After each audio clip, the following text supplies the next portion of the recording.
Boa tarde, Kleber, e toda a equipe, né, do Telesaúde Mato Grosso, em nome da coordenadora Rosiane. Eu agradeço sempre a disponibilidade de toda essa equipe. Boa tarde, Janaína, minha colega de trabalho, né? Nós compartilhamos lá da mesma coordenadoria em áreas diferentes, mas juntas, né? Também, que tem tudo a ver uma área com a outra lá dentro da nossa coordenadoria, né? Então, hoje, eu chamei esse bate-papo para hoje para a gente falar um pouquinho sobre obesidade, né? Um pouco mais e sempre sobre obesidade, né? Porque é uma pauta não só do governo federal, mas de todos os estados e municípios, né? Ele entrou agora novamente no plano de doenças crônicas que está valendo, o novo plano, né? Que está valendo até 2030, né? E é uma preocupação para todos nós devido à crescente nesse índice de obesidade, né? E eu convidei outras colegas também, mas infelizmente por motivos pessoais elas não vão poder estar aqui desta vez conosco, mas haverá outra oportunidade. E hoje a gente vai ter também aqui a Janaína para falar um pouquinho com a gente sobre plantas medicinais. Tá? Inicialmente, a gente vai falar um pouquinho, né? Eu vou fazer um breve relato aqui sobre o Dia Mundial da Obesidade, né?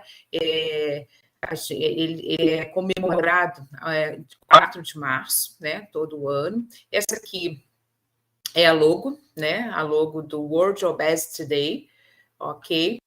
E que todo ano muda e tem uma campanha, né? E esse ano o tema é Todos Precisam Agir, né?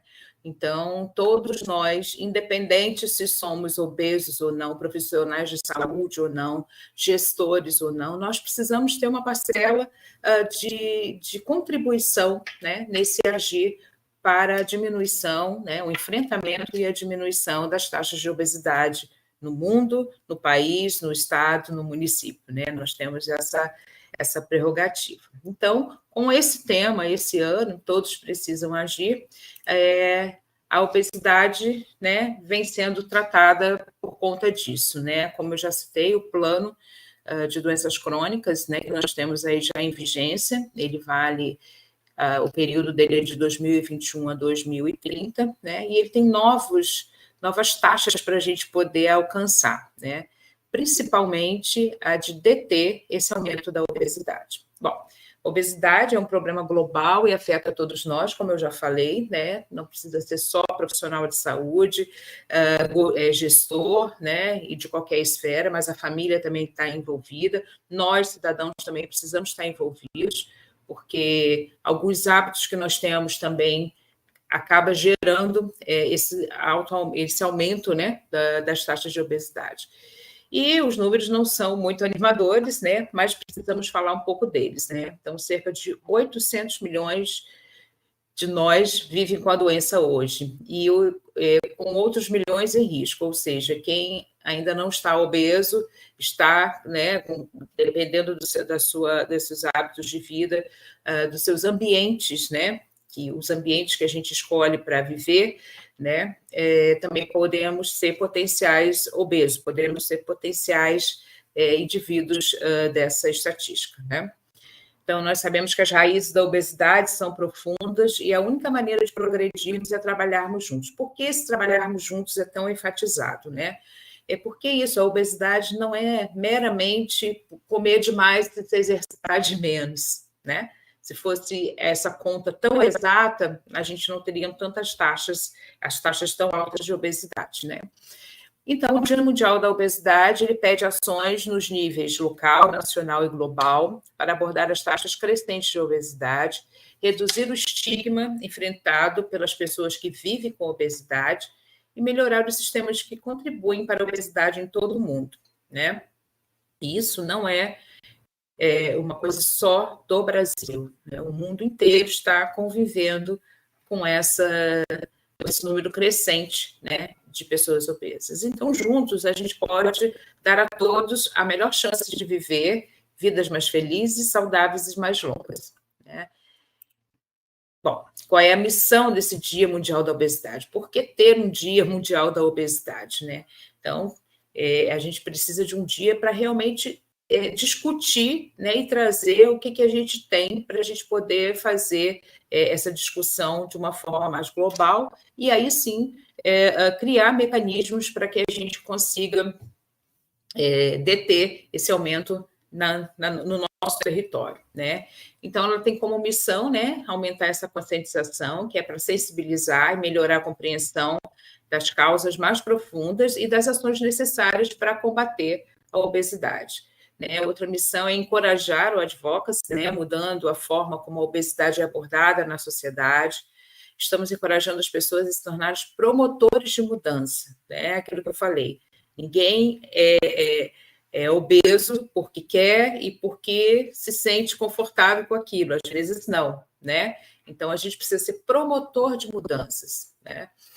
Se as fórmulas, né, que a gente tem hoje de tratamento, de abordagem, de acolhimento funcionassem, nós não tínhamos, né, um aumento tão significativo de obesidade. Então, a gente tem que ser promotor de mudanças, né? Melhorar as políticas existentes, né, criando um ambiente saudável que prioriza a obesidade como uma questão de saúde. Estamos trabalhando para mudar a política, para construir sistemas de apoio adequados para o futuro. E compartilhar experiências, né? Então, Mais Fortes Juntos, estamos criando plataformas para compartilhar experiências, inspirando e unindo uma comunidade global para trabalhar a direção ao nosso objetivo comum. O Dia Mundial da Obesidade, ele engloba várias instituições internacionais, inclusive, né? Vocês podem, aqui no cantinho esquerdo, abaixo, tá vendo? Ó, worldbestday.org, pt.worldbestday.org. Acessando ali, vocês podem conhecer, tem várias informações, né? E é de lá que parte todo esse material anualmente para se falar do Dia Mundial da Obesidade. E aqui algumas breves informações sobre a obesidade, né? Vale relembrar, a gente sabe, mas vale relembrar, né? Por exemplo, o que é a obesidade, né? E segundo a OMS, é o acúmulo anormal e excessivo de gordura, o que representa um risco para a saúde. Ela é comumente medida pelo IMC, mas a relação circunferência da cintura também é um dado que pode, junto com o IMC, fazer um diagnóstico mais preciso. A obesidade é uma doença causada por uma variedade de fatores, incluindo biologia, saúde mental, risco genético, meio ambiente, acesso à saúde e acesso a alimentos ultraprocessados. Não é por falta de força de vontade, né? Então, a gente precisa refletir em relação a isso, ok? A obesidade é um fator de risco, então, pessoas que vivem com obesidade correm maior risco de contrair outras doenças crônicas, como diabetes, doenças cardiovasculares e certos tipos de câncer. A obesidade também é um fator de risco para complicações da Covid-19. Esses 2 anos que a gente aí, né, está vivendo aí de pandemia, a gente tem observado isso, né, e vários estudos já indicam, né, que a obesidade é um fator de risco para complicações da Covid-19. Coma menos, se exercite mais. Não corrija a obesidade. Pois é, comer menos e se exercitar mais implica que a perda de peso envolva apenas dieta e exercício, ignorando outros fatores que levam à obesidade. É aquilo que eu falei inicialmente, né? Então, não é uma conta muito simples, não é uma fórmula muito simples, né? A gente tem uma série de outras coisas envolvidas. Embora o exercício físico desempenhe um papel importante na saúde geral e possa ser usado no contexto de intervenções, né? Não, ele não, também sozinho não faz, né, esse papel de perda de peso, né? Sozinho, claro. De controle de peso e estratégias de prevenção. O exercício por si só não é um tratamento eficaz para a obesidade, né? Então, é um conjunto de tratamentos, é um conjunto de ações que a gente vai ter um resultado positivo, né? Outra coisa é o estigma de peso, né? O estigma de peso é perigoso. Em muitos países, as pessoas que vivem com obesidade são regularmente culpadas por sua doença. A gente vê relatos diariamente sobre isso. O estigma de peso reforça a suposição de que a obesidade é apenas uma responsabilidade individual. E a gente vai reforçar isso aqui, que não é bem assim, né? O estigma pode prejudicar o bem-estar físico, mental e impedir as pessoas de buscar os cuidados médicos necessários, né? Toda vez que uma pessoa obesa chega a uma unidade de saúde, não é bem acolhida, né? Sofre preconceito, ela não retorna para esse tratamento, né? Então, a gente está ali, perdendo realmente a oportunidade de ajudá-la, ok?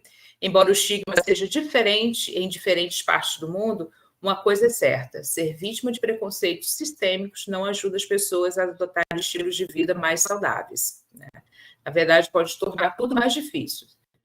Então, principalmente a acolhida, né, na porta de entrada, né, da saúde, que é a atenção primária à saúde, a gente tem que ter um acolhimento bem eficaz, né? Acolhimento mesmo, sem julgamentos, para que a pessoa se sinta confortável em estar ali e poder seguir o que for proposto, né, de tratamento para ela.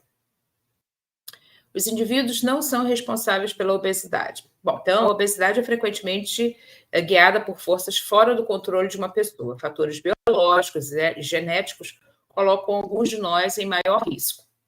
Nossos ambientes físicos e sociais afetam nossa capacidade de viver vidas saudáveis e nos expõem a alimentos não saudáveis que são projetados para nos fazer comer mais, né? Então, aqui, quem já não ouviu falar dos ultraprocessados, né? Que são alimentos mais baratos, alimentos, né, que a gente nem chama de alimento, né? Porque tem tantas outras coisas ali que a gente não consegue identificar exatamente que alimento tem ali dentro, né? Mas são mais baratos. Quando você vai ao mercado, eles geralmente estão na linha, né, na altura dos seus olhos, né? Sempre em promoção, e a indústria bate massivamente para isso, né? Então, a obesidade é, portanto, o resultado de complexos fatores biológicos, genéticos e ambientais. Eu creio que o ambiental influencia bastante nesse sentido, né? Aqui, continuando, então, a obesidade não é apenas sobrepeso, o peso é um indicador da obesidade. Mas tratar a obesidade é melhorar a saúde geral, não apenas perder peso, né? Então, isso tem uma diferença muito grande. A gente precisa fazer essa diferença, entender essa diferença, tá? Porque só o peso, se você olhar uma pessoa obesa, né, e julgá-la somente pelo peso dela, que ela é obesa, e não ver esse contexto geral, é um engano, né? Bom, é possível que uma pessoa com um IMC mais alto esteja controlando sua doença e viva com um peso saudável, né? Então, isso é uma reflexão que a gente precisa ter, principalmente nós, profissionais de saúde, né, que vamos atender um paciente com obesidade, né? A obesidade não é mais uma doença apenas de países ricos. A obesidade está crescendo mais rapidamente nos países de renda média e baixa. Muitos estão lutando simultaneamente contra o sobrepeso e a obesidade e a subnutrição, né? Então, quando a gente fala da má nutrição, a gente está falando dos dois extremos, né? Sobrepeso e obesidade e a subnutrição, a desnutrição. A obesidade, especialmente, prevalente em comunidades mais pobres e vulneráveis, né? Que tem pouco acesso quer dizer, na verdade tem acesso, mas às vezes é muito mais caro comprar uma comida mais saudável, né, do que um pacotão de biscoito e salgadinho, né, para alimentar uma família numerosa, né? Então, aqui tem alguns dados, né, que esse ano, o Dia Mundial da Obesidade, traz para a gente refletir.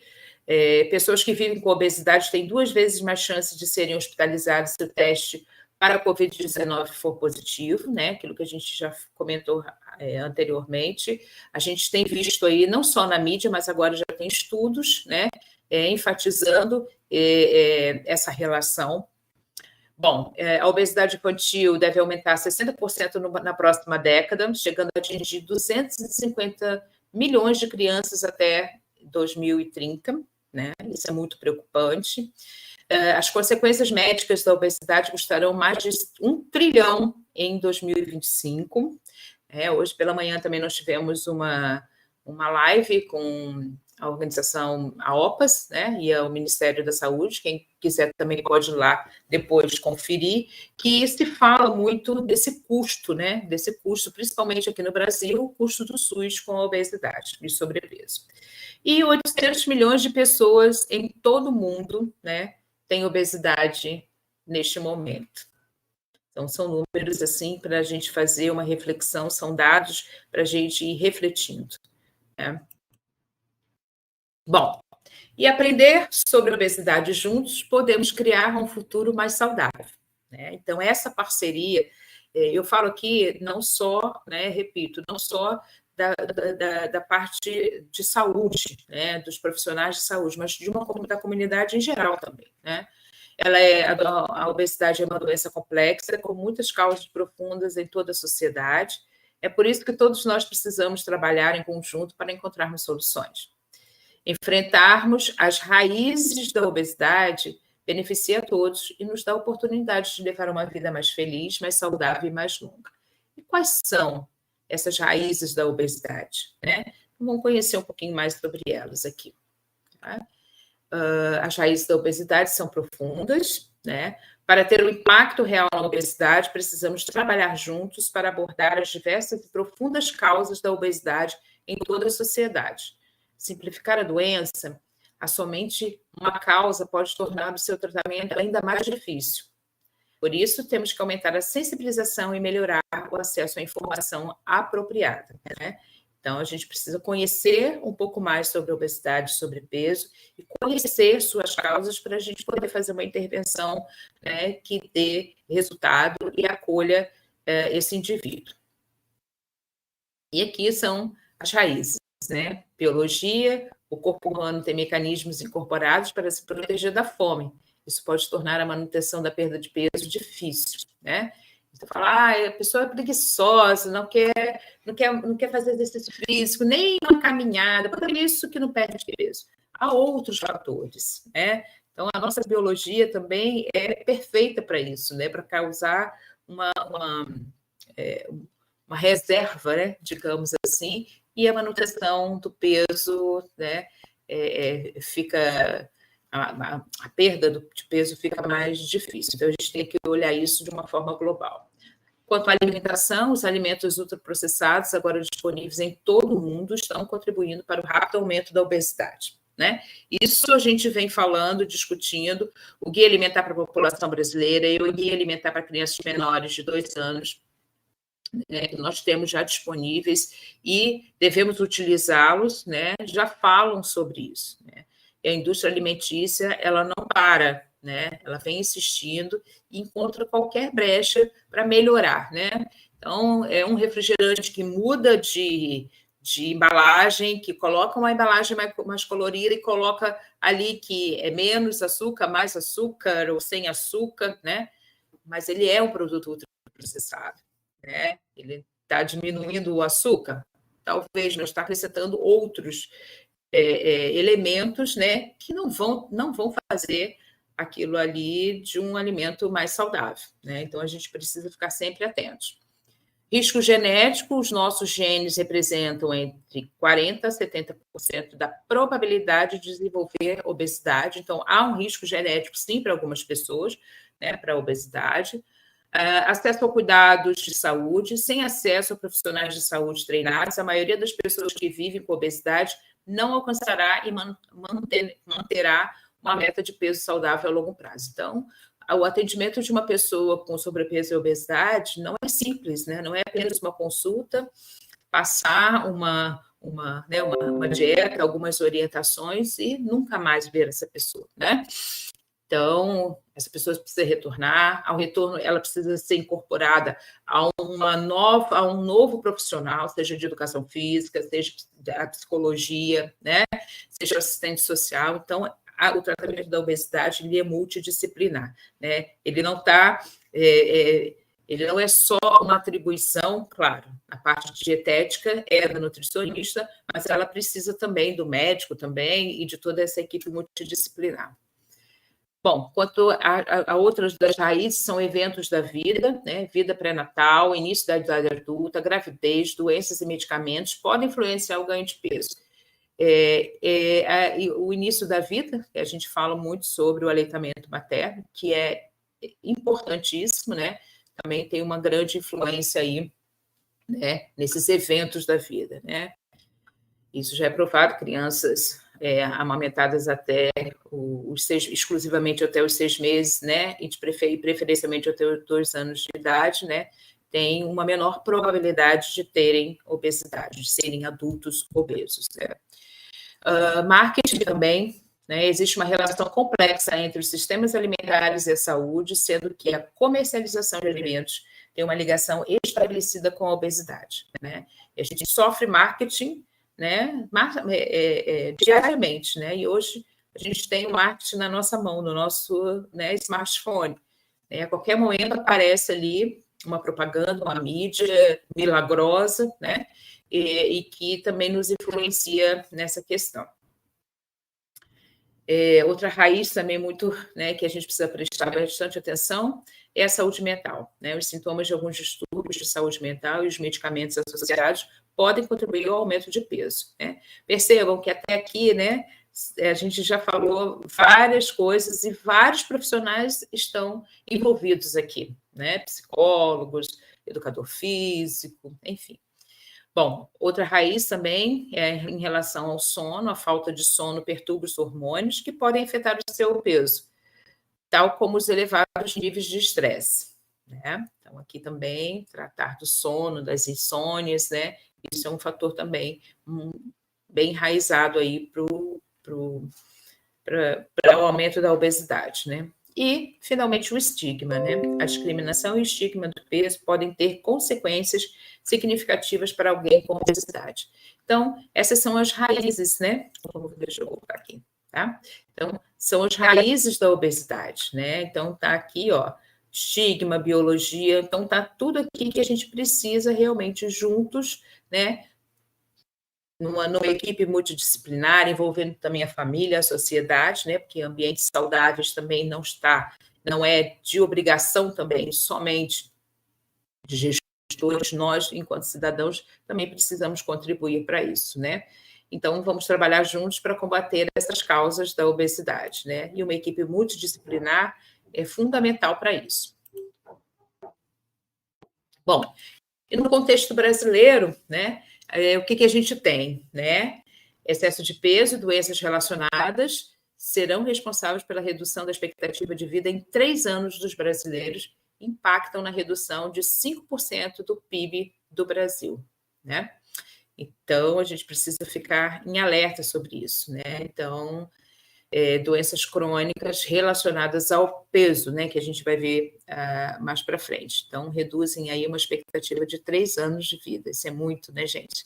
A gente que está saindo de uma pandemia que tivemos, né, ainda vivemos o luto por tantos brasileiros que nós, né, perdemos, a gente precisa, né, rever esse tipo de atitude, né, que seja aqui para a obesidade ou para qualquer outra coisa, né? Qualquer outro diagnóstico, qualquer outra coisa da vida.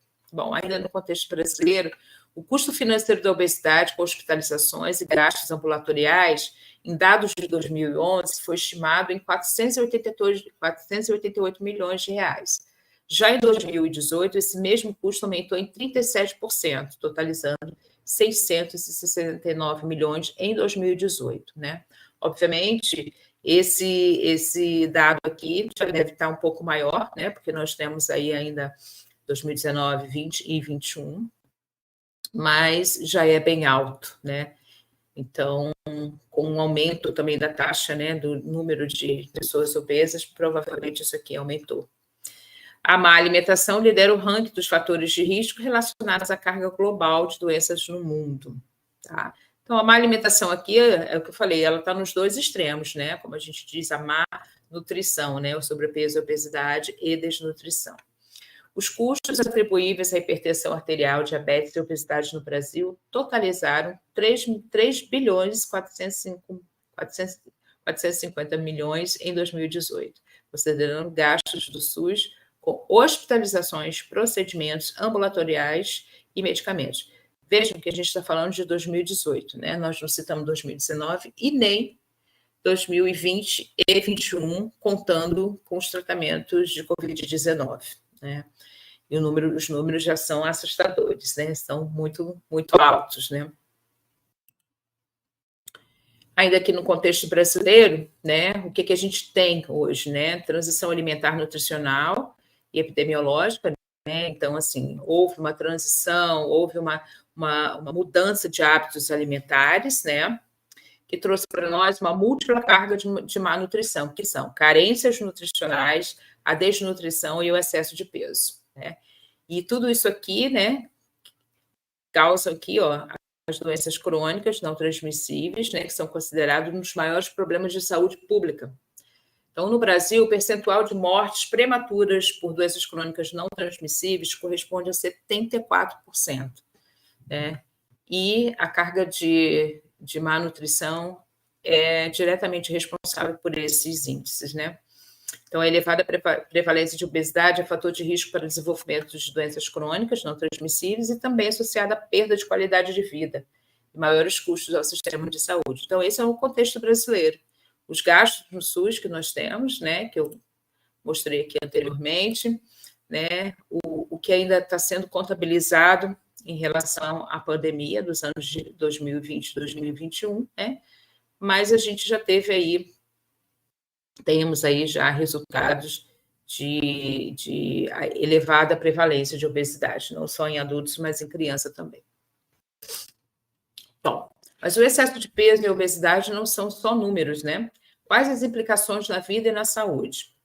Então, nós temos aqui a obesidade como fator de risco para outras doenças, né? As doenças crônicas não transmissíveis. Então, a gente tem aqui, né, nessa ilustração, né, doenças renais, o que é né, o excesso de peso e obesidade é fator de risco para doenças renais, AVC, doenças cardiovasculares, doenças ortoarticulares, respiratórias e câncer, né?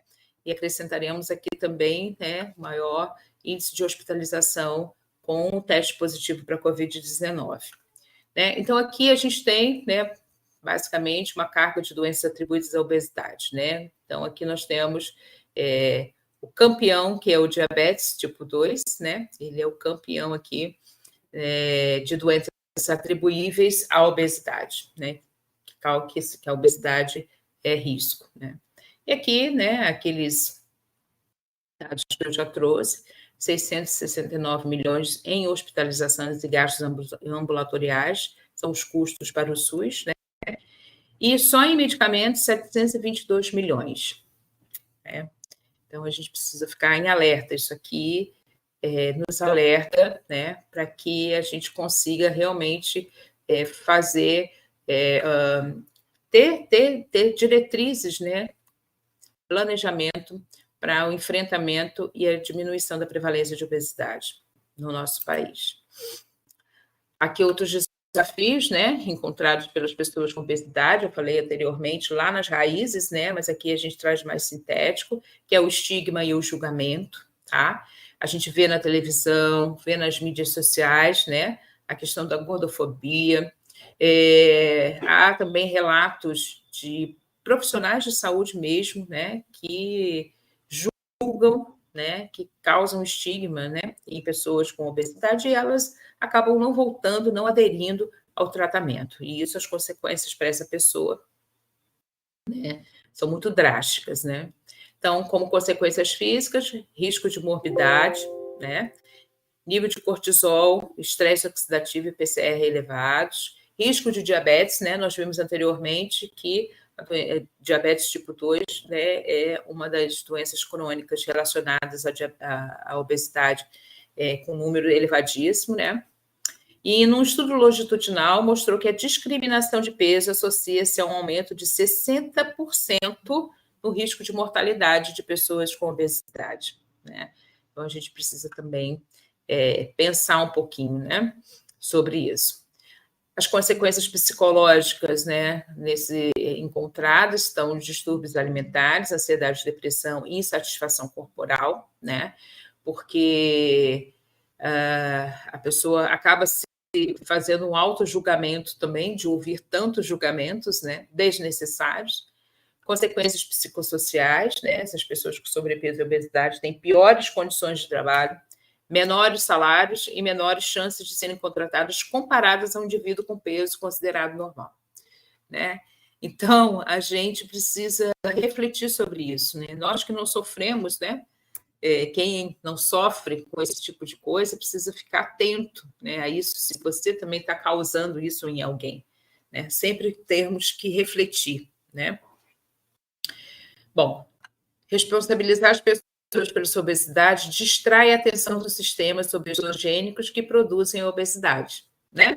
Então, por exemplo, a discriminação no trabalho, né, de pessoas com sobrepeso e obesidade, né, acontece, mas o que essa empresa faz para combater isso e ajudar essas pessoas, né?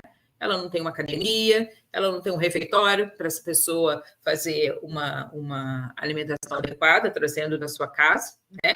Ela não dá nenhuma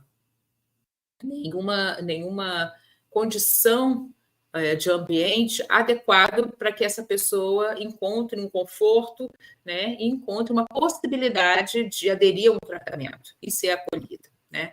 A gente precisa, todos precisamos refletir em relação a isso, né? Nós vivemos em sistemas, em ambientes obesogênicos, né? Então, se você quer levar uma comida para o seu trabalho, você não tem um lugar adequado para comer, você não vai levar mais, você vai desistir, né? E aí você vai encontrar, você vai comer o primeiro restaurante que você encontrar, né? Ou então você vai pegar o primeiro sanduíche que você encontrar e tiver à mão, né? Então, essas oportunidades, esses ambientes também colaboram, né, para o estigma e o julgamento também da obesidade. Precisamos refletir mesmo, né? Porque a possibilidade, a facilidade de você se alimentar mal é muito grande. Bom, e o que nós temos de estratégias, né, de promoção da alimentação adequada e saudável aqui no nosso país e aqui no nosso estado, né? Então, a gente tem a estratégia Amamenta e Alimenta Brasil, a maioria dos estados, né, já trabalha com essa estratégia, né, que visa o aleitamento materno e alimentação complementar saudável, né, protegendo as crianças, né, e possibilitando que sejam adultos, né, saudáveis, né, que não tenham obesidade e doenças crônicas, né. Então, essa aqui é uma estratégia muito importante, né. Eu acho que é a primeira estratégia que a gente tem que pensar aí no nosso estado e no nosso município, né. Controle e regulação dos alimentos, né? Essa questão da rotulagem nutricional, principalmente também aqui, eu posso estar citando também os alérgenos também, tá? Mas também a composição nutricional, né? Também aqui nós temos a rotulagem, né? Informando quanto tem de açúcar, gordura saturada e sódio, tá? Então, são estratégias que a gente tem à mão aqui também para estar fazendo educação alimentar e nutricional. E aqui uma novidade, né?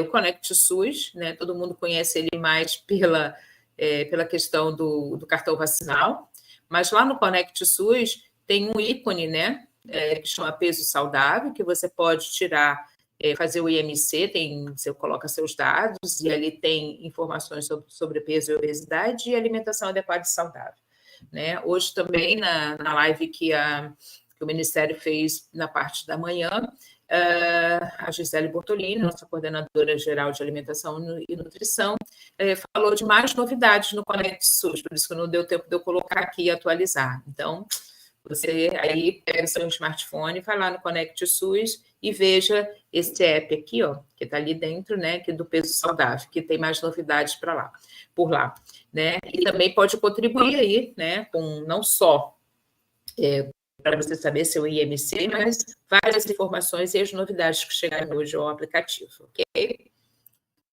Bom, também como uma das estratégias de promoção de alimentação adequada e saudável é o FAM, né?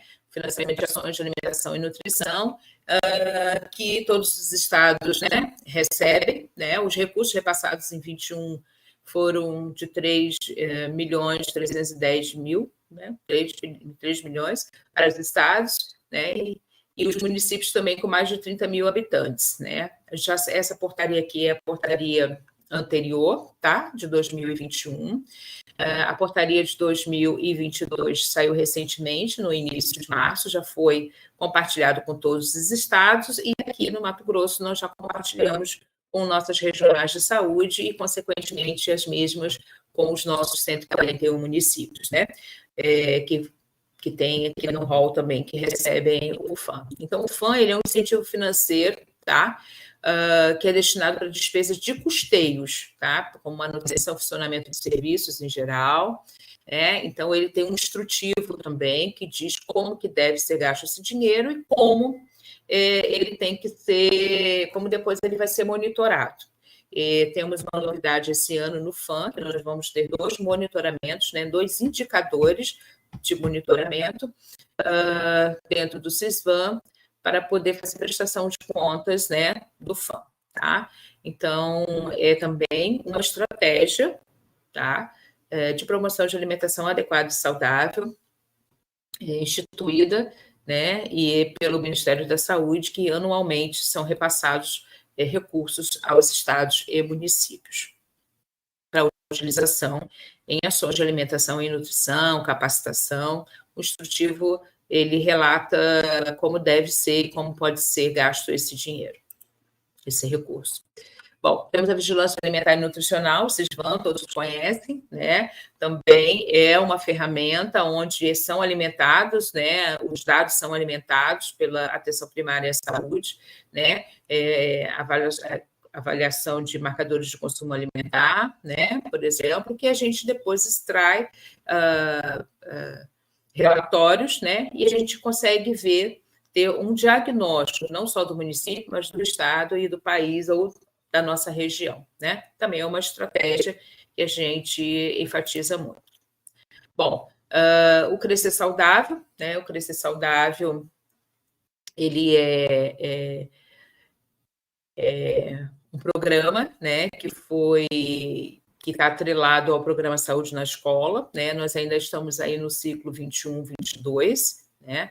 Recebemos recentemente, já repassamos a todos os escritórios e municípios, né? O monitoramento, né? Tivemos aí para recebimento, né, no caso do recurso. Em Mato Grosso, nós tivemos 80,85% de adesão, né, dos 141 municípios, 114 fizeram adesão ao Crescer Saudável, né? Estamos agora na fase desse monitoramento, né, para recebimento do recurso, que é outra estratégia também do governo federal para os estados e municípios para prevenção e enfrentamento, né, e principalmente prevenção de obesidade infantil, né, aproveitando aqui o âmbito escolar, né, que, como eu já falei, 114 municípios aderiram ao Crescer Saudável do Mato Grosso. E outra estratégia, né, que está aí começando a andar, né, a dar o seu start esse ano, é a Estratégia Nacional para a Prevenção e Atenção à Obesidade Infantil, Proteja, tá? A adesão ao incentivo financeiro do Proteja ocorreu no período de 11 de agosto de 21 a 17 de setembro de 2021, né? E dos 2.331 municípios elegíveis, 1.320, 99,1% dos habilitados finalizaram a adesão. Essa estratégia foi aberta para alguns municípios, né? No caso aqui, 1.331, tá? Fizeram a adesão. E em Mato Grosso, nós tivemos 28 municípios elegíveis para o programa. E desses 28, 26 fizeram adesão ao incentivo financeiro, tá? Contemplando, então, 13 regionais de saúde do estado. Nós temos 16 regionais de saúde, 13 delas têm pelo menos um município no Proteja, né? Então, essa é uma estratégia nacional que também vai estar liberando recursos, principalmente esses municípios são municípios que têm menos de 30 mil habitantes, que atualmente não recebem o FAM, mas que vão estar aí recebendo recursos financeiros por um período, né, para a estratégia Proteja, né, para a gente também aí combater e prevenir a obesidade infantil, para que a gente possa ter uma população adulta menos adoecida, ok? Bom, essas foram as estratégias, né, de promoção e alimentação adequada e saudável. que nós temos hoje, né? No Brasil e cada estado também, né? E aqui eu apresento, né, reapresento, porque eu já falei dele um pouquinho num evento anterior, o Plano de Ações Estratégicas para o Enfrentamento das Doenças Crônicas Não Transmissíveis, que agora ele é um plano, né, que ele vale de 2021 a 2030, né? O anterior finalizou, né, o ano passado, e esse aqui foi reeditado. Os indicadores anteriores, nós tínhamos um indicador de obesidade que não foi cumprido no plano anterior e foi agora revisto, né, para que a gente atinja aí esse percentual até 2030. E quais são esses indicadores e metas, né, para os fatores de riscos, né? Então, aqui, né, nós temos um contexto de 14% das crianças de 8 a 9 anos apresentam obesidade, né, segundo a POF de 2008 e 2009. Nós temos uma meta até 2030 de reduzir em 2% a obesidade entre crianças e adolescentes, tá? No contexto de 20% dos adultos que apresentam obesidade, segundo a PNS de 2019, nós temos a meta de deter o crescimento da obesidade entre adultos. Tá? Então, aqui a gente tem a base, né, de 2019, que era 15,9%, e aqui nós temos a meta, né, que é de 15,9, né? Mantemos a mesma meta, a meta que não foi cumprida, né? Não conseguimos cumprir no Brasil. Bom, pelo contexto também de 61% da população não pratica atividade física no tempo livre, de acordo com a PNS de 2019, então vão aumentar a prevalência de atividade física no lazer em 30%. Essa meta aqui, no plano anterior, ela foi alcançada, né? No que tinha sido a sua meta planejada, né? Bom, também no contexto de 77% da população que não consome quantidades recomendadas de frutas e hortaliças, segundo a PNS 2019, a meta agora é aumentar em 30% a prevalência de consumo recomendado de frutas, hortaliças e verduras, né? Quanto aos ultraprocessados, né? Tínhamos o contexto de 18% da população que consumia alimentos ultraprocessados, e a nossa meta é reduzir o consumo de alimentos ultraprocessados ao mínimo possível, né? Esse não tem nem conversa. E no contexto também da população que consome bebidas açucaradas, também segundo a PNS de 2019, nós temos como meta reduzir em 30% o consumo regular de bebidas adoçadas, né? Então, qual é a meta, né? Essas aqui são as metas que nós temos que cumprir, né, no novo plano, né, que vale aí até 2030, né? Então, nós temos esse planejamento para até 2030, né? Que é reduzir em 2% a obesidade entre crianças e adolescentes, deter o crescimento da obesidade entre adultos, né? Então, ela permanecer pelo menos em 15,9%, aumentar a prevalência de atividade física no lazer em 30%, foi atingido, mas agora é aumentar isso, né? Fazer com que a gente fique mais ativo, aumentar em 30% a prevalência de consumo de recomendado de frutas e hortaliças, reduzir o consumo de alimentos ultraprocessados e reduzir em 30% o consumo de regular de bebidas adoçadas.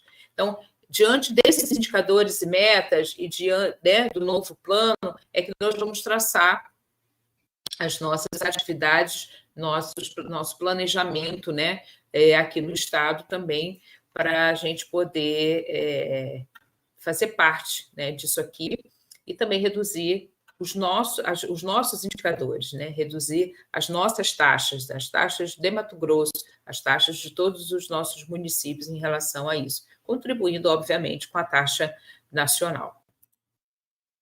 Bom, aqui são algumas referências bibliográficas de alimentação e nutrição com foco em obesidade, né? Todos aqui já conhecem essas carinhas. Também hoje foi lançado pela manhã um fascículo também, que é um fascículo de breve aconselhamento para o tratamento da obesidade, já disponível na biblioteca da APS, tá? Podem ser baixados, né, gratuitamente. Acrescentei aqui, né, o Atlas da Obesidade Mundial, que aqui também a gente consegue encontrar dados brasileiros, tá? Também pode ser acessado. São materiais que a gente pode utilizar a qualquer momento, por qualquer pessoa, né? Até a população mesmo em geral pode dar uma olhadinha neles aqui, principalmente aqui, ó, né? Os guias alimentares, que eles foram feitos também para que a população acompanhe e faça uso deles, né? Nas suas rotinas, né? Aqui outros, né, materiais, né? Eu enfatizo aqui o Guia de Atividade Física, que foi lançado no ano passado, né? Nós temos também, dentro da coordenadoria, uma área, né, que quem cuida é a fisioterapeuta Andressa Fantin, que trabalha com a atividade física e práticas corporais, e também a Academia da Saúde. Então, essa é uma publicação muito importante e que a gente precisa divulgar amplamente, né, que também auxilia também nisso. Aqui, o instrutivo, né, do Proteja e outras publicações que vocês encontram lá, né, no www.aps.saude.gov. Está disponível para download. Bom, gente, por enquanto, né, era isso que eu queria estar falando para vocês. Né? Então, assim, fazer essa breve contextualização sobre a obesidade. Né? Eu não trouxe aqui dados, não trouxe né, números, nada disso, porque eu queria dar o ênfase mesmo às minhas convidadas, né? Às convidadas da ETAM. Né? Como eu já falei, infelizmente não pudemos, né, ter as outras convidadas, mas Janaína está aqui. Né? Janaína, eu pediria que abrissem a câmera aqui colocasse a Janaína aí no YouTube, né? A Janaína, ela é farmacêutica, né? Colega de trabalho, atualmente ela é uma das ARTs, né? Das PICs, dentro da Coordenadoria de Promoção e Humanização da Saúde, e quando eu fui elaborar esse bate-papo sobre o Dia Mundial da Obesidade, eu conversei com ela se ela não podia vir falar um pouquinho, né, sobre plantas medicinais, né? Que a gente sabe, nós profissionais que trabalhamos com isso, sabemos a relação que tem. E você? Você sabe dessa relação? É isso que a Janaína vai trazer um pouquinho para a gente agora, né? E também, até diante de muitos acontecimentos na mídia, né? Que hoje, né, a corrida por um corpo perfeito, né, magro, dentro dos padrões que não sei quem foi que definiu que é o correto, as pessoas estão colocando suas vidas em risco, né? E muitas delas têm tido consequências, né, muito, muito graves, né? Que vindo até a óbito, buscando esse milagre. Então, eu chamo agora, Janaína Vasconcelos, farmacêutica, RT das PICs, na Coordenadoria de Promoção e Humanização da Saúde, que vai falar agora sobre o que a gente precisa saber sobre plantas medicinais no emagrecimento, né? Fica atento aí que ela está trazendo coisas bem legais. Janaína, obrigada. É com você.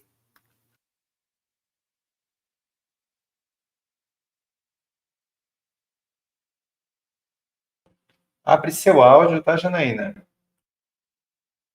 Ótimo. Estão ouvindo bem? Gente, então, prazer estar aqui. Em primeiro lugar, eu agradeço o convite da Jane, parceira, né? A gente, como ela falou, a gente trabalha na mesma coordenadoria e a gente se complementa lá entre todas as equipes. Essa questão multidisciplinar. Então, quando ela comentou sobre essa live, eu achei super oportuna e assim, de pronto, né? Porque eu acho que a gente tem que conversar sobre isso, né? Eu acho que ela abordou há pouco, às vezes são temas que muita gente não gosta de ouvir, não gosta de comentar, né? Finge que não existe. Isso também já é um fator que atrapalha, que corrobora nesse aumento de números, né? Da obesidade, de a não procura de tratamento, ou aí entra um pouco a minha fala, que na verdade é um bate-papo, não estou falando sobre aula de plantas, eu vim conversar, né, dar alguma opinião baseada cientificamente, mas esclarecer algumas situações que a gente vem absorvendo durante anos em relação à obesidade, né? A fórmulas mágicas, a como tratar, ou às vezes não sabendo que é uma coisa a ser tratada, a ser acompanhada, né? Só quer resolver a situação, essa pressão psicológica, essa pressão em cima da pessoa faz, às vezes, correr o risco da própria vida, né? E aí eu começo com uma pergunta, além do que a gente precisa saber, na verdade não é nem só isso, é claro, né? A gente precisa estudar bastante ainda sobre o uso de plantas e outras medidas para a gente tratar a obesidade como, assim, uma doença crônica, e tem que ser acompanhada. Quanto vale a nossa vida, né? A nossa vida, qual o preço que você acha que vale a sua vida, a você ter alguns objetivos que às vezes não é o real, né? Não é um objetivo saudável. Então isso a gente tem que colocar. Que preço vale eu querer emagrecer rápido, sem cuidar, sendo que eu posso me prejudicar a minha saúde. Então, acho que isso está vindo à tona agora, infelizmente, porque muitas vezes pessoas conhecidas, né, estão sofrendo com isso, ou até perderam a vida por conta disso. Infelizmente, não é o ideal, né? Então, a gente está tentando agora um retrocesso no sentido de promover isso. Então, a gente colocou bem essa questão. Então, vou só complementar algumas informações, né, referentes que trata um pouco da minha formação, que é a farmácia, né, onde a gente trabalha bastante em relação às plantas, a fármacos, fitoterápicos também.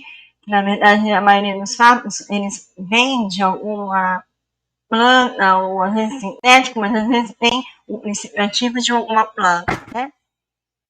Então, é só fazer um breve histórico, quando a gente fala uso de planta medicinal, na verdade foi o primeiro medicamento, foi o primeiro tratamento descrito na história da humanidade, né? Então, bem na humanidade, lá nos primórdios, sempre o ser humano, né, ele vem, né, trazendo, ou seja, no seu habitat, onde ele morava, no seu território, ele tentava sempre encontrar, no meio das plantas, ou algum recurso natural, uma que fosse eficiente para tratar determinadas situações, no caso, ou doenças, alguns males, às vezes até eles achavam que seria como rituais, muito também é utilizado em rituais, as plantas, né? Então, se a gente for pensar em relação a isso, foi o primeiro recurso terapêutico, sim, né, na humanidade. E isso a gente, quando fala, aí depois dos relatos, a gente tem isso há mais de 3.000 anos antes de Cristo, né? Ou seja, a gente tem descrição desde da Mesopotâmia, a medicina tradicional chinesa veio muito forte em 2600 a.C., com essas observações, destacando algumas plantas que poderiam ajudar em certas situações, né, de saúde também. Então, esse hábito, né, de recorrer às plantas ou vegetais para solucionar problemas de saúde, ela é muito antiga, né? Esse hábito é muito antigo. Aí, lógico, ele veio durante esses anos, ele veio se aprimorando, mais sendo estudado, né? Mas, ou seja, ele geralmente veio originado por doença, sofrimento, que recorreram a essa alternativa, né? Então, dando um exemplo rápido, então, sim, na China, nos 1.600, 3.000 anos antes de Cristo, já tem relatos de escrituras onde mostram folhas, flores sendo utilizadas para o tratamento, né, de alguma patologia. Aí, inclusive, isso vem da Grécia também, lá o pai da medicina, Hipócrates, ele também né, é denominado pai da medicina. Aí já um pouco recente, vamos falar assim, 340 anos antes de Cristo, ele começou também a reunir, né, no primeiro livro chamado O Hipocrático, que ele reunia plantas, diversas ervas, na época mais de 70 ervas, 70 livros, onde ele consegue coletar informações sobre essas plantas, né? Como? Através de relatos, experiências. Então, isso, olha quando, né? Há muito tempo. E também a gente começa a enxergar Galeno, né? Cláudio Galeno, que é o pai para nós, né? A gente chama o pai da farmácia, que também era médico, e ele pensou, ó, tá tendo muita utilização, ou seja, o consumo, né, o uso dessas plantas, e ele começou a tentar regulamentar não, mas assim, ser mais criterioso em relação a isso. Até que a gente, né, vê que ele como se estivesse surgindo aí uma vigilância sanitária preocupada em como era utilizado, não só naquela época, né, já aí depois de Cristo, época de Galeno, 40, 90 anos depois de Cristo, ele já começa a preocupar nessa utilização. É só uma curiosidade, né? No Brasil, por exemplo, todo mundo sabe que os indígenas, né, a gente aprende muito com eles, a cultura indígena, ela é muito forte em relação ao uso de plantas, de chás, de diversas formas farmacêuticas, né, das plantas, em rituais também, mas também em doenças, né, em algumas patologias, algumas situações. Então, a utilização no Brasil mesmo, né, a utilização de plantas, ela reúne, ela é né, ela tem uma reunião de cultura multicultural, ou seja, vem da Europa, vem da África, né, com os escravos, eles trouxeram essa cultura rica, né, entre outras culturas, né, a utilização de chás, de plantas, e a nossa indígena aqui, nativa, né, dos indígenas aqui no Brasil. Então, assim nasce, né, a utilização de plantas. Uma coisa que é muito importante, hoje eu trouxe algumas curiosidades, na verdade, que a gente no dia a dia, a gente acaba confundindo e achando tudo a mesma coisa, né? E a gente também, muitas pessoas não tem como adivinhar, né? A gente precisa estar sempre conversando, né? O profissional, quem estuda sobre aquele assunto, né? Sempre tem que estar falando. Então, eu vim, né, uma coisa importante que a gente sempre acha e a gente vê hoje em dia é essa confusão de nomenclatura, né? A planta medicinal é a mesma coisa que o fitoterápico, então isso se confunde muito, né? Então, nem objetiva, né, sendo objetiva em relação a essa diferença, e é um e é outro, o que a gente pode falar? A planta medicinal é uma espécie, né, vegetal, né, que contém caule, folha, flor, ela é cultivada, né, ou não, o que eu falo de não cultivada? Planta nativa, que já estava, né, e não foi cultivada por humano, já estava naquela região.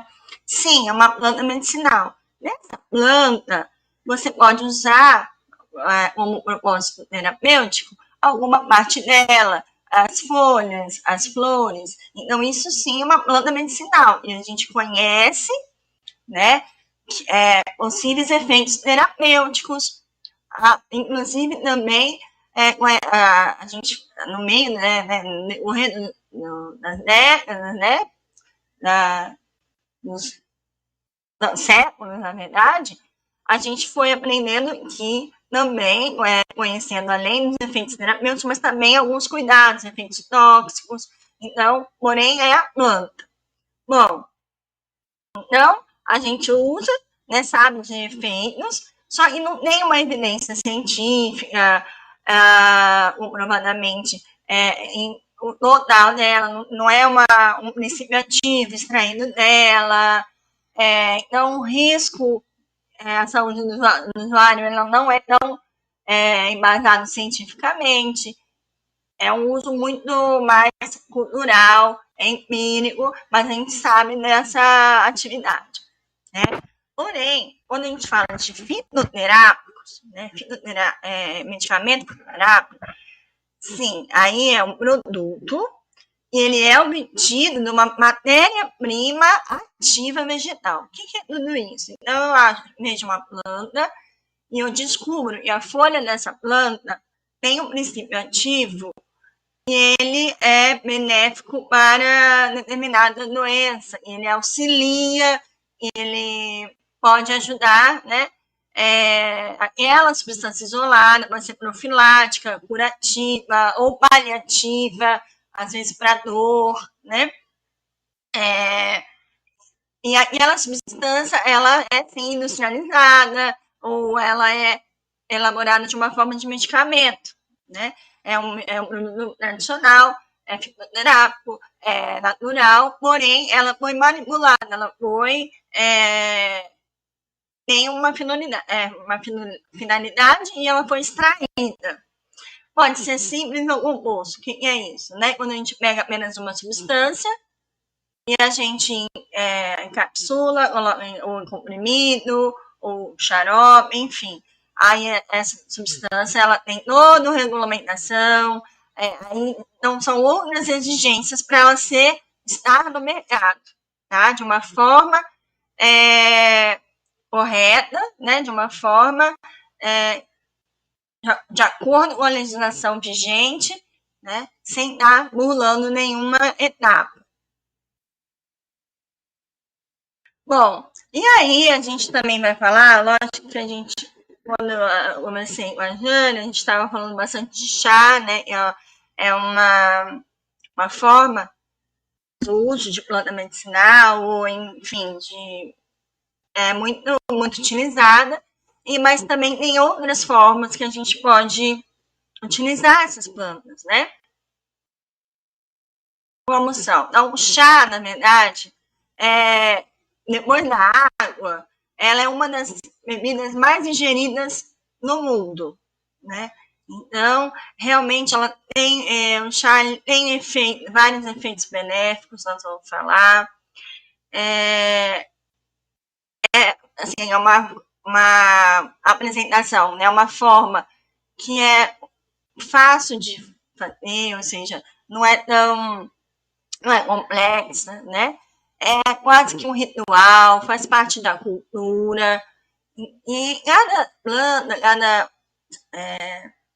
como eu falo, pedaços, não, da parte da planta, ela às vezes tem um benefício diferente do outro, né? Mas além do chá, e a gente vai abordar com mais ênfase, existem outras formas de usar as plantas também, né? Plantas medicinais, como a maceração. Então, por exemplo, você amassar, né, uma folha, por exemplo, aí você põe uma água, deixa o boldo, um exemplo, né?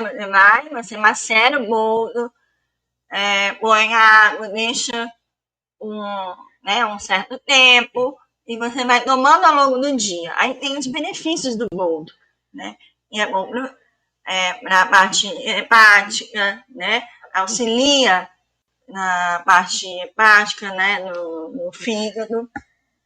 Você pode usar também compressa de plantas, uma planta, né? Ou ela amassada em cima de uma ferida, né? Ou folha, ou a planta inteira. Inalação, por exemplo, você colocar em algum solvente, né? Utilizar gotas de hortelã, por exemplo. Você macerar e colocar óleo de hortelã. ou seja, na inalação ajuda bastante, tem efeito, né, pulmonar, alivia, né, ou seja, faz broncodilatação, melhora a respiração, xarope, né, geralmente aquele cidro de açúcar, eles fazem esse xarope, o tradicional, por exemplo, o guaco, né, a gente usa xarope, é muito bom para anti-inflamatório, para tosse, e o emplastro, né, você usa a planta, você macera e coloca em cima de feridas, também era muito utilizado. Mas como eu falei, e a gente não, né, não é uma aula de, né, a gente nem pretendo falar sobre só fitoterapia, a gente vai abordar o que a gente usa geralmente em planta. Eu trouxe alguns exemplos, por exemplo, a upaíba, né, da pequenininho, mas é só um exemplo, né, o que você vai usar da upaíba? Deve tentar aumentar para você.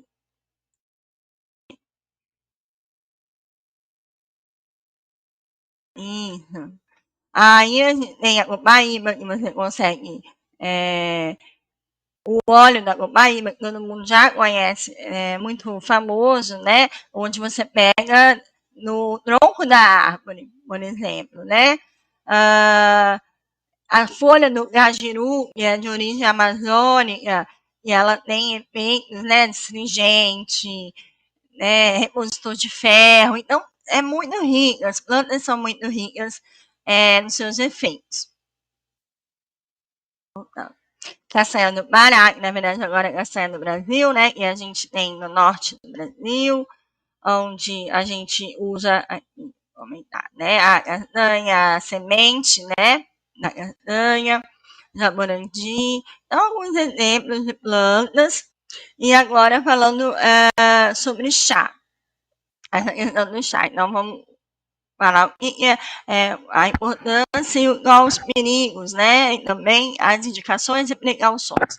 Então, lógico, eu já falei que tem benefícios, e eu acho que é importante falar um pouco dos benefícios para a gente entender lá na frente por que existem propagandas, por que existem, né, e a gente fica à mercê de propagandas enganosas, às vezes, com efeitos milagrosos. Porque realmente aquela planta, ela tem um certo benefício para determinada função do organismo. Então, por exemplo, o alecrim, agrião, ela estimula o apetite, né? Estimulante do apetite. E aí, isso vem trazendo gerações, é conhecido popularmente, né? Inclusive a camomila e a melissa também são ótimos como ansiolítico natural, calmante, sedativo, cabeceira. Não, não é e é errado, né? Não tem problema. É um efeito natural. Por exemplo, a moejo, a angélica, a sálvia, hortelã, é bom para algumas desordens estomacais ou intestinais. Algumas plantas também têm a ação digestiva, a carqueja no estômago é muito comumente utilizada. O boldo, como eu falei, né, para distúrbios hepáticos do fígado, o boldo, ele é muito, ele ajuda.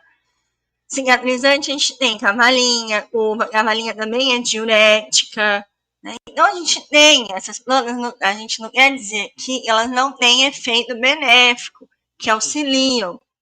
Imagina, tem na farmacopeia, em várias literaturas, na fitoterapia, tem esses efeitos. O que a gente buscou trazer hoje como recomendação é a questão do emagrecimento. São fórmulas onde as pessoas acabam misturando esses efeitos, tentando achar uma fórmula mágica para que aquela fórmula resolver o problema de uma situação que é crônica.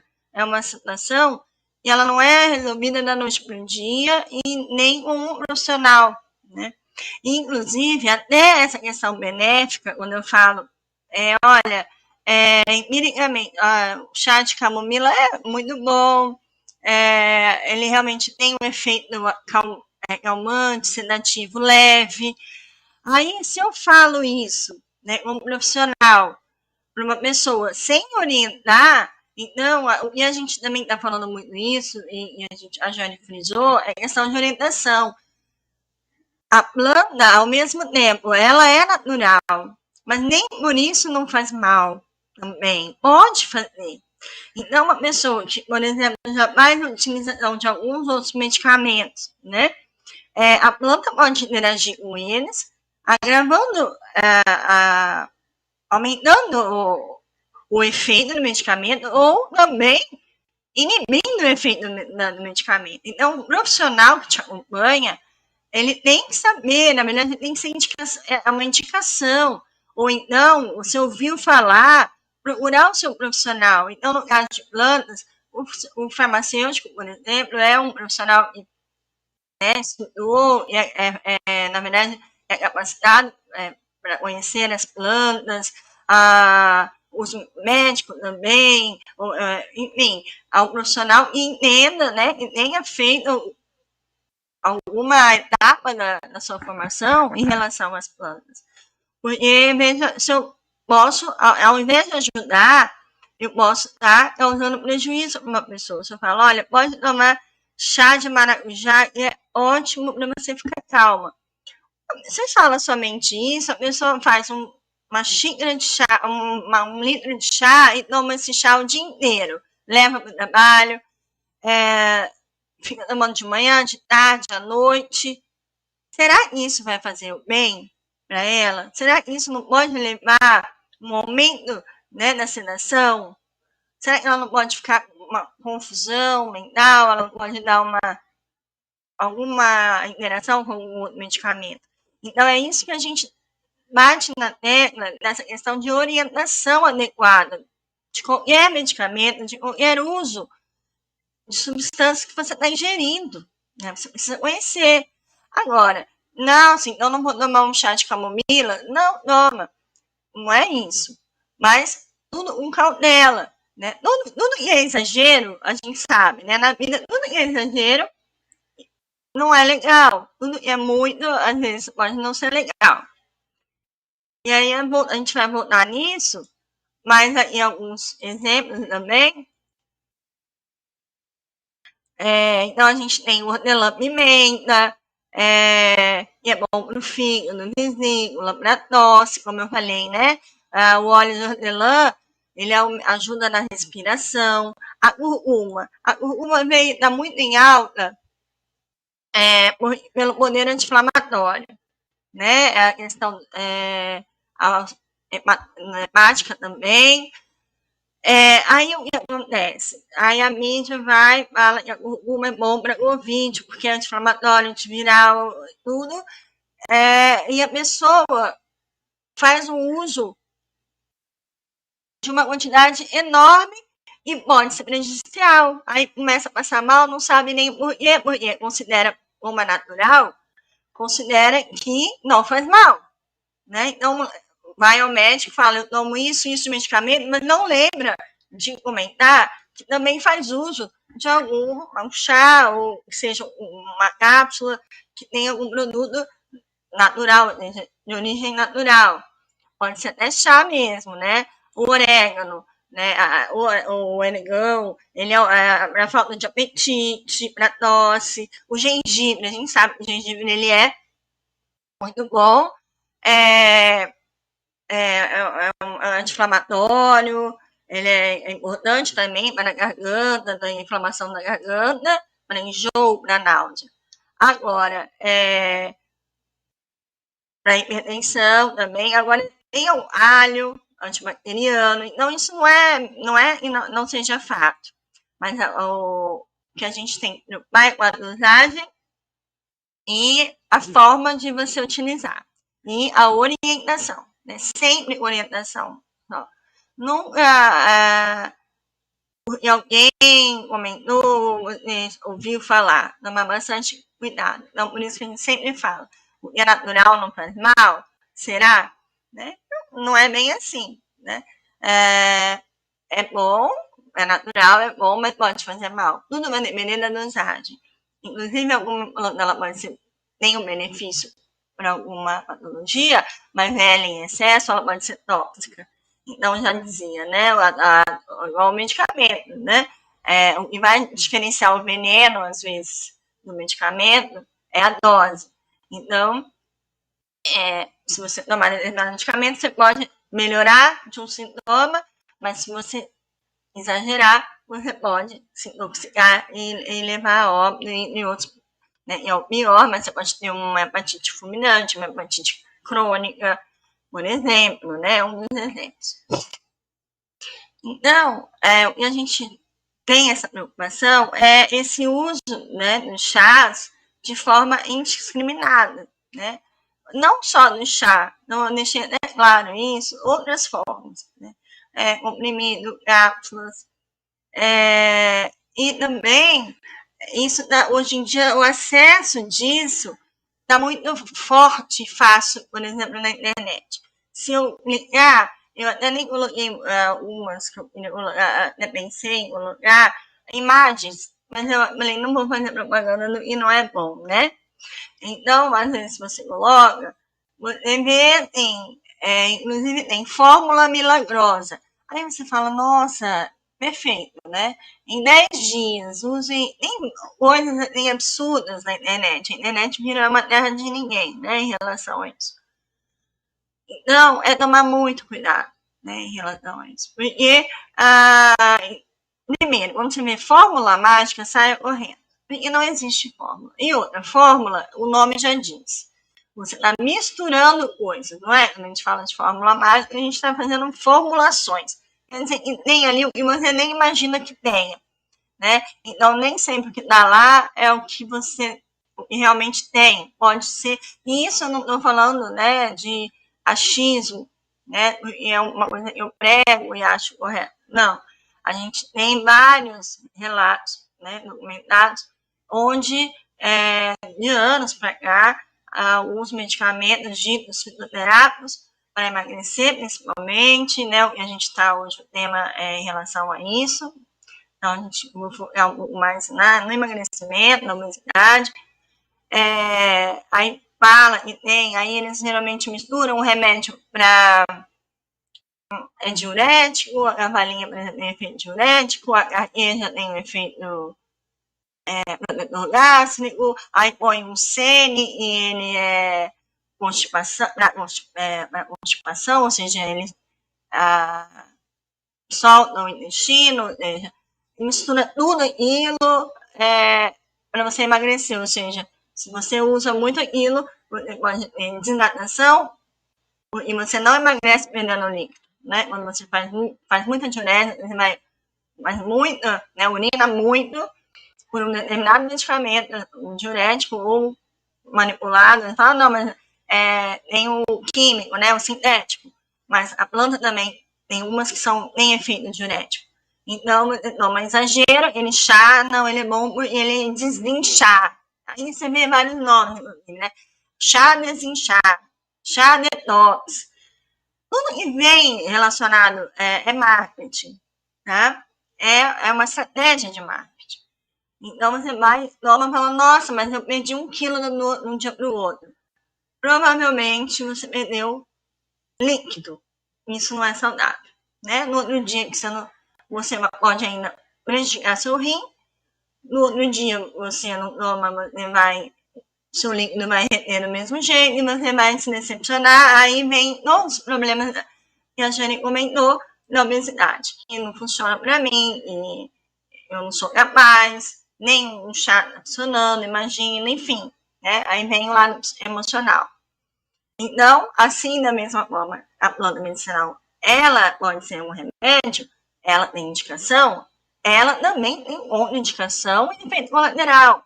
O hibisco, por exemplo, ele tem um efeito de acelerar um pouco o metabolismo, ele é diurético, aumenta a pressão. Então, uma pessoa que é ansiosa, por exemplo, né, ou tem hipertensão, se ela tomar durante o dia 1 litro de chá de hibisco, ela pode ter complicação, né? Uma pessoa que acha que o intestino é um pouco preso, ou então acha que se ela evacuar mais vezes no dia, ela vai, desinchar, sentir melhor, e ela tomar bastante chá de sene, ou cáscara sagrada, ela pode ter uma diarreia, uma inflamação intestinal, né? E desidratação também. Então, é isso que a gente tem que tomar muito cuidado. Não tem milagre, tem acompanhamento. Então, tem várias maneiras e a gente tem que usar as plantas ao nosso favor, como coadjuvante, né? Como auxiliar e sempre junto com o profissional, né? Sempre acompanhado por alguém que te oriente. A gente trabalha em outra área, uma pessoa trabalha em outro ramo, ela não é obrigada a saber disso. Que algumas plantas que o vizinho falou, a avó fazia, alguém, se eu tomar exagero e deixar, eu posso vou ficar desidratada, meu fígado pode, se eu estiver tomando remédio, mais esse chá, ele vai interagir com a medicação, pode prejudicar, talvez, meu fígado, porque o fígado, a gente fala bastante, é um órgão e ele metaboliza medicamento, a maioria dos medicamentos, né? Então, ele já trabalha muito, né? Se você usar ainda chá, o hepatotóxico, a gente fala, né, tóxico para o fígado, você piora a situação, podendo evoluir para uma doença hepática, tá?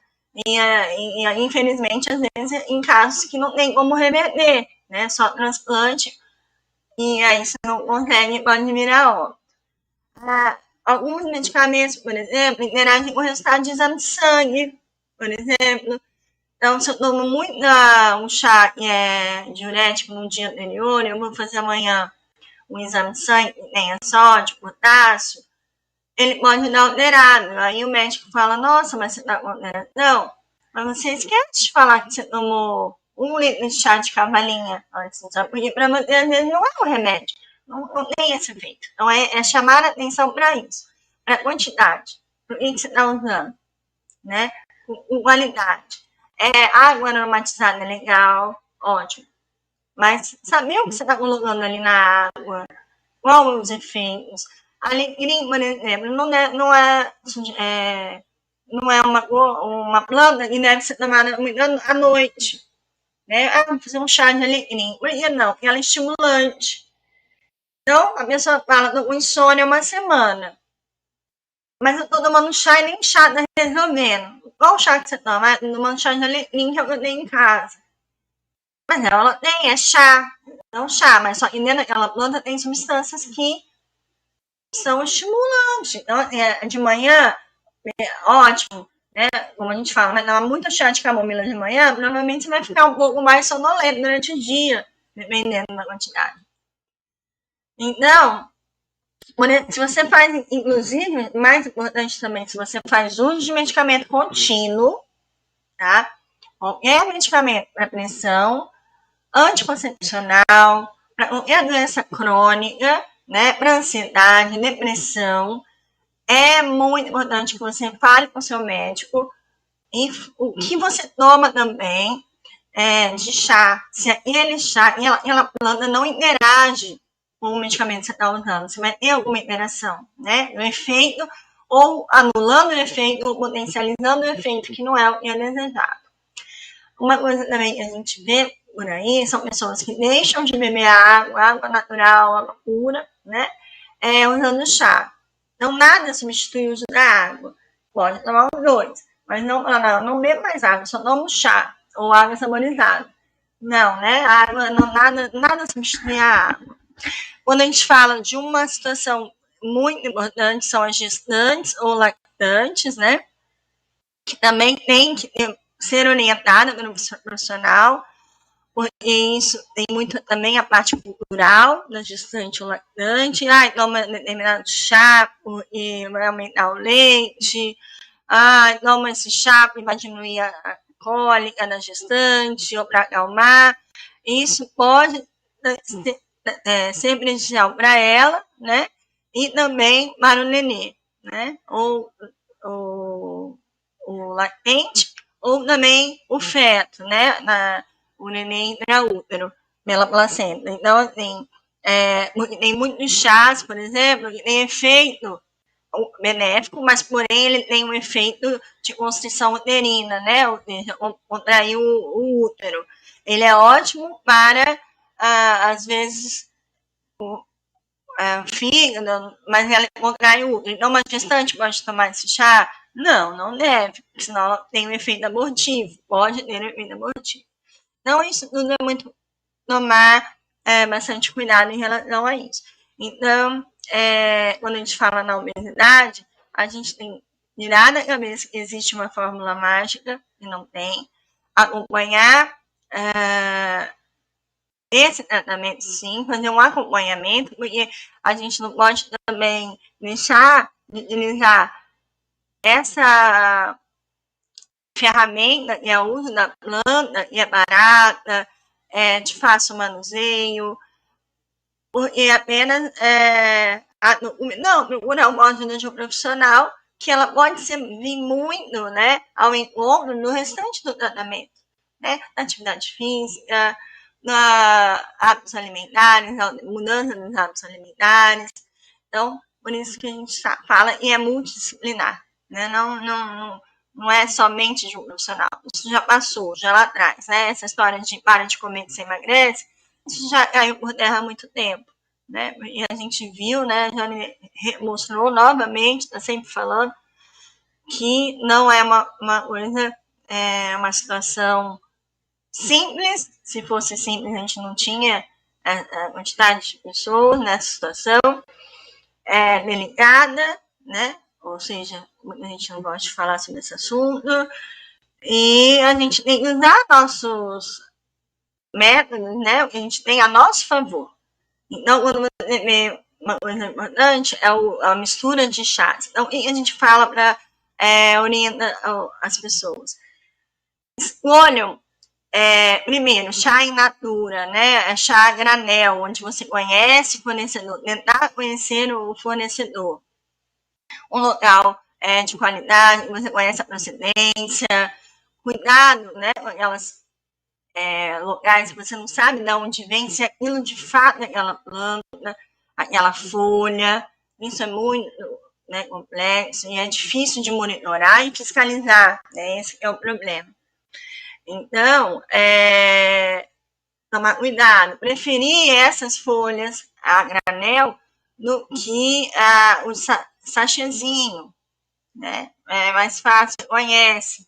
Alguns chás, até comentar a questão que eu falei da emagrecer, a gente tem relatos onde essa mistura de plantas, a pessoa emagrece, mas quando faz estudos, laboratório, essa fitoterápico tinha medicamentos sintéticos, né? Tinha vitamina, então a pessoa realmente tinha a sensação e era milagroso, mas não era só de plantas, né? A gente tem que conhecer a procedência, por isso o cuidado da internet, né? Não comprar nada que você não conheça, né? Só porque ouviu falar e para alguém funcionou, cada um, né? Todo mundo é diferente. Então, escolher isso. Se for tomar um chá, não mistura, e a gente fala para não misturar muitos chás. Os estudos não estão tão claros em relação às interações entre as plantas. Então, quando eu misturo muitos tipos de planta, é muito difícil você saber ao certo e uma não vai interagir com a outra. Então, se você intercalar o chá, por exemplo, né? Então, não deixar o chá de um dia para o outro, isso também é uma dica, né? Quando você vai eu faço um chá no domingo, vou tomando durante a semana, vai perdendo totalmente a eficácia. Então, você tem ele umas 6 horas na geladeira, ou quente, ou morno, é o ideal. Joga fora e faz outro.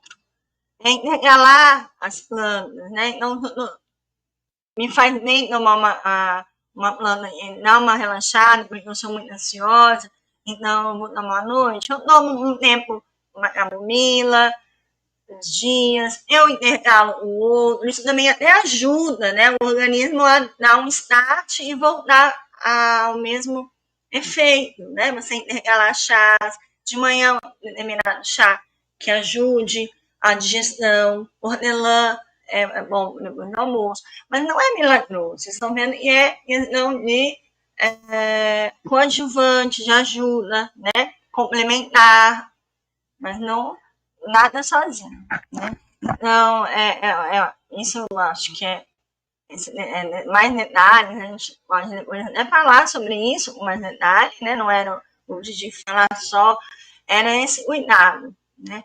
Quando a gente vê, imagina numa cápsula, primeiro a gente começa numa situação ilusória, né, se o medicamento é em cápsula, ele não pode ser chamado de chá. Então, como um chá de 50, 90 ervas está dentro de uma cápsula.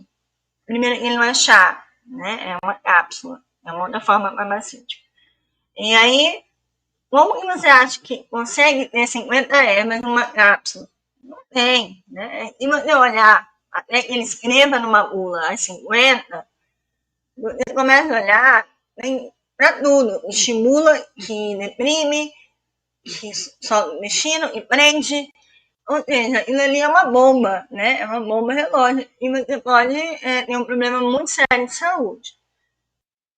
O chá em si mesmo, a gente fala, não compra chá que tem chá de sachê que tenha 1000 coisas. Ali não vai ter, né? Não tem como ter. E para fazer o efeito terapêutico, tem um volume muito maior, né? Quando a gente fala de termogênico, está muito em moda também, o chá termogênico, não, chá branco, chá verde, chá mate, para ele realmente fazer uma aceleração do metabolismo ao ponto de queimar gordura, tem um efeito rápido, você teria que tomar uma quantidade tóxica. Então, assim, ninguém consegue. Então, ele pode auxiliar, não é milagroso. Então, hoje, como eu falei para a Jane, eu vou fazer mais esse bate-papo, tirar dúvida, eu puder colaborar e colocar à disposição, né, na coordenadoria, nas práticas integrativas, porque essa é apenas uma das, né, práticas integrativas, que também várias outras auxiliam nesse, a gente pode depois estar conversando, nesse tratamento e acompanhamento da obesidade, né, a planta, mas também tem outras, quando a gente comentou a questão no lado emocional, a gente também pode utilizar e pode ajudar bastante. Então, mais uma vez, Jane, muito obrigada. A gente fica lá, sempre trocando experiência em relação a isso. Então, e é muito rico, né? Eu acho que a gente não pode trabalhar sozinho, a gente tem que trabalhar junto mesmo. Tá? Agradeço a todo mundo e me coloco à disposição.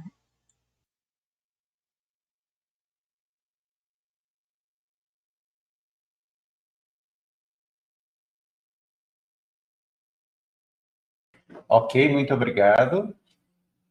Nós tivemos algumas perguntas, vários agradecimentos.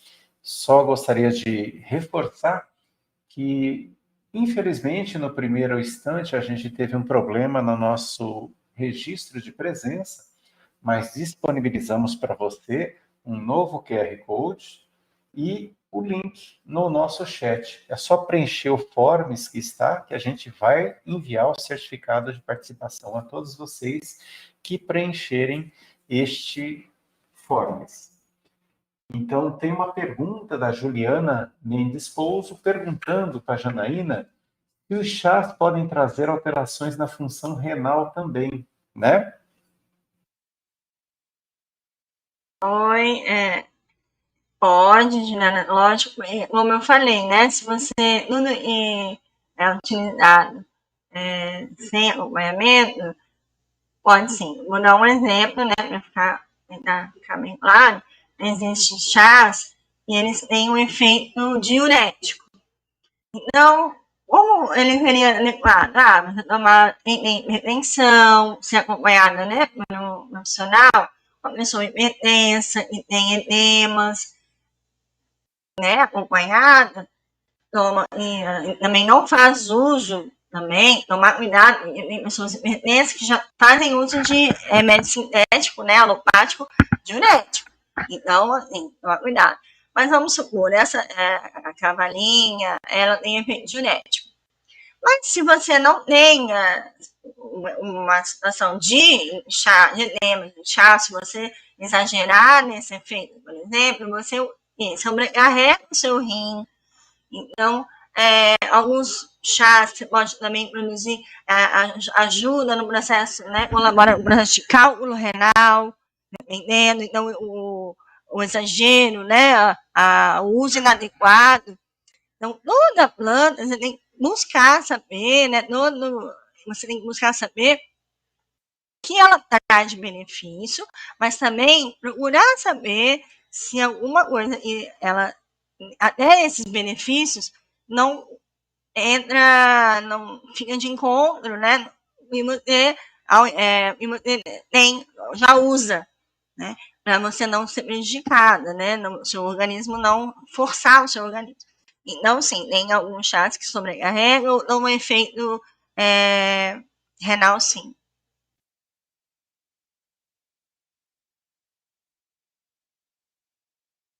Ok. Não tivemos novas perguntas por enquanto, então gostaria de deixar aberto para que vocês façam as considerações de vocês. Ok. Janaína, obrigada mais uma vez, né? A gente né, conseguimos aí fechar aí o que a gente tinha pensado, né? Inicialmente, foi ótimo. Eu fiz algumas anotações aqui. Pertinente essa pergunta da Juliana, né? Porque você tinha falado realmente do efeito tóxico no fígado, né? E também nos rins, né? Porque o perigo dos chás, né? São diuréticos, né? Eles podem causar desidratação, distúrbios eletrolíticos, né? Hepatotoxicidade hepática, né? Também, né? Que a gente teve aí 2 casos recentes na mídia, né? Um com uma